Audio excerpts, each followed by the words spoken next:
Bon, l'intro est un peu osef, même clairement osef. Elle pose une ambiance un peu en demi-teinte qui sera de toute manière désamorcée avec la mort tellement touchante et horrible de Tante May. Et à partir de ce moment-là, on comprend qu'on regarde plus vraiment le même film. Le ton devient largement plus mature, plus sombre, plus torturé. J'adore Tom Holland, j'apprécie largement plus son histoire avec MJ Zendaya dans ce film que dans les précédents. La deuxième partie du film redéfinit complètement leurs interactions et c'est là que le film devient vraiment touchant.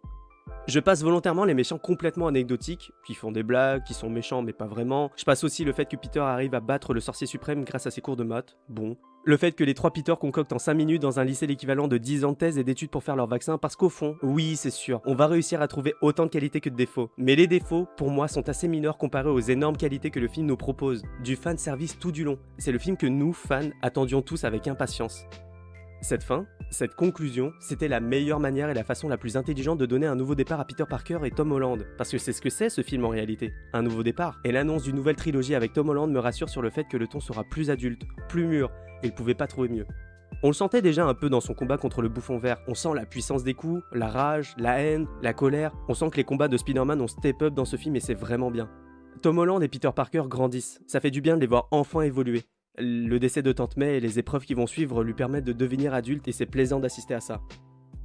Cette réunion de Spider-Man était une réunion nécessaire, d'un point de vue franchise. On peut enfin tourner la page des anciens et embrasser le renouveau, le futur, avec Tom Holland qui sera enfin la vedette de ses films solo.